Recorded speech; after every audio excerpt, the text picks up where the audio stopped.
Hi, everybody. Tom Leahy. Happy Friday. This is Optima Med. And of course, every Friday at this time, we do a Facebook Live. And we're so excited today to have a special guest with us, Laura Beth Olive, who is a pastoral counselor with the Christian Counseling Association. And I wanted to give her just a minute to tell us more about her background and her professional credentials before we get involved in today's topic. So, Laura, give us a snapshot of where you've come from. Thanks, Tom. Well, first of all, I really appreciate the opportunity to be here. My background, everyone has a story about how they got into the field that they're in. Mm-hmm. My story was that I had a life-altering brain injury about 5.5 years ago, which pushed me into the counseling field. My husband is active duty, so I ended up getting finishing my bachelor's and getting my master's through Liberty University online, and just have a great passion for people. As I took time after my brain injury to kind of sit back and think, what is it that I feel like my natural giftings and abilities are, to kind of start over, it all pointed to counseling. Okay, very good. When we moved to Virginia, I started to look around for where I could practice and just help the most people possible. And that ended up being with Christian Counseling Associates. Wonderful, wonderful. And what we want to talk about today is a topic that is becoming more and more prevalent, and that is the increasing level of anxiety in our high school students and college students. Yes. Right now, they say about 25% of teenagers are affected by anxiety, and it's affecting their ability to move forward in life and through school. And so we wanted to kind of talk about that and understand why that might be happening, but more importantly, what we might be able to do to help young people deal with that. Yes. Okay. So, I mean, I hear a lot of things and read some articles, and it seems to me that the one thing that keeps coming to the top of the list in terms of cause is social media. Yes. Now, from your perspective, what you've seen, do you think that is a big player, or do you see other things involved? Certainly there are other factors involved. And as most people would probably be able to put together or know already, anxiety and depression go hand in hand. Depression is actually a little bit more common amongst females.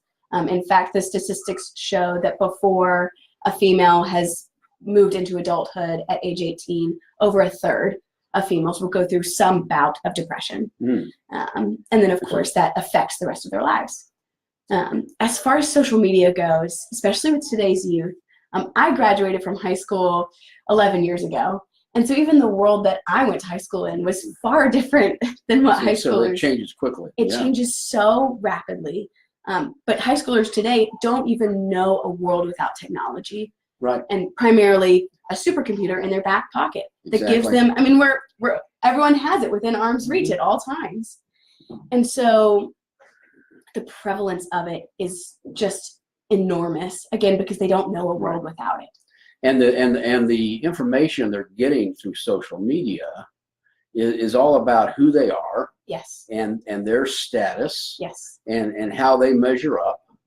Yeah. With others that they're seeing, and it's all about trying to improve their image socially. Yes. Right.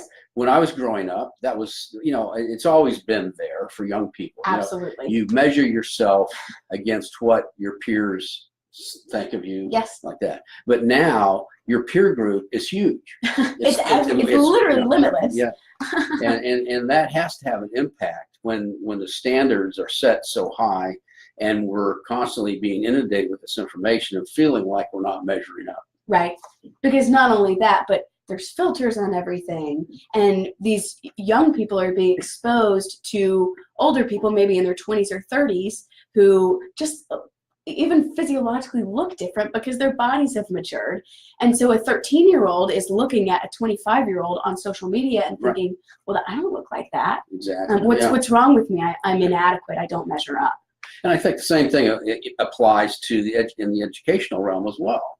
Yes. The standards are being set so high in terms of what we accomplish and what success is. Yes. And how we measure that.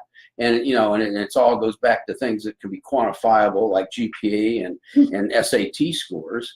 And as we all know, that's just a small part of what makes an individual successful as they go through life. So I think that may be something too that has been exasperated through social media, is those academic standards as well. Yes.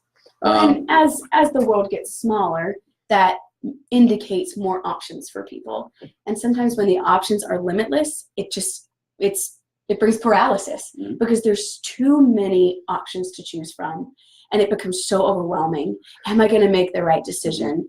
Where do I even begin with calling down my different options? Right.